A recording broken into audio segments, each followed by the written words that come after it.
মেলেনি সরকারি আর্থিক বরাদ্দ, যার জেরে এবারে রায়গঞ্জ সংশোধনাগারে হচ্ছে না দুর্গাপুজো।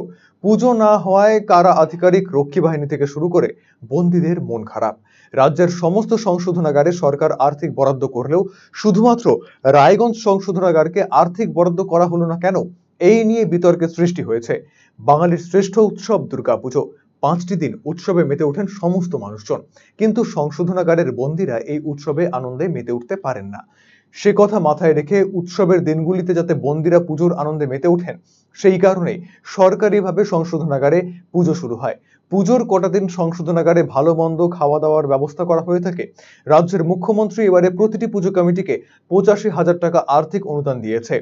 রায়গঞ্জ সংশোধনাগারে দুর্গাপুজো করতে 1 লক্ষ টাকা খরচ হয়।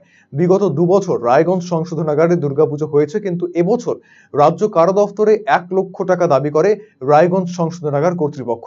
কিন্তু কারা দফতর সেই টাকার বিষয়ে কোনো মতামত না জানানোয় এবারে পুজো বন্ধ রাখার সিদ্ধান্ত নিয়েছে রায়গঞ্জ সংশোধনাগার কর্তৃপক্ষ।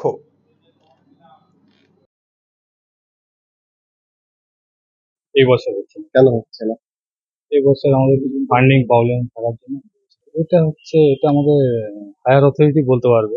আচ্ছা। হ্যাঁ, এই বছর হচ্ছে না এটা আমি বলতে পারবো। বাঙালির পুজো না হলে একটু সামান্য মন খারাপ থাকে। একদিকে বাড়ির লোককে, হ্যাঁ, এদিকে আমরা তো এখানে 24 ঘন্টা থাকি, ভেতরে পুজো হলে সেটা আমাদের হয়, তবে ভেতরে ওদের জন্য বিশেষ খাওয়া দাওয়ার ব্যবস্থা করা হচ্ছে। পুজোটা কোথায় হবে? পুজোটা হলে ভেতরেই হয়। এইখানে তো একটা কয়েকদিনের একটা আনন্দের বিষয়, তারা এখানে একটা হ্যাঁ, ওদেরই উদ্যোগ হতো, ওদেরই পার্টিসিপেট। হ্যাঁ, আমাদের তত্ত্বাবধানে। অন্যান্য জেলে তো হচ্ছে। হ্যাঁ, ফান্ডটা কেন এরকম হবে? সেটা আমার হায়ার অথরিটি বলতে পারবে। উপায় নেই স্যার। একটা যে অনুদান দেয় ওটাও কি পাচ্ছেন? না। ওটাও পাচ্ছেন না? পুজোর 4টা দিন আমাদের এই একটা ব্যবস্থা করা হচ্ছে, বিশেষ কোনো খাওয়া দাওয়া আনন্দে রাখার জন্য একটা ব্যবস্থা করা হচ্ছে।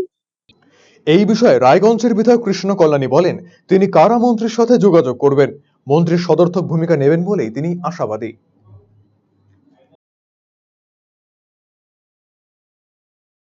না, এটা আমি আপনাদের মাধ্যমে আমি জানতে পারলাম। আর আমি কারামন্ত্রীর সাথে কমিউনিকেট করার চেষ্টা করলাম। সামহাও ওনার মোবাইল সুইচ অফ পাচ্ছি আমি।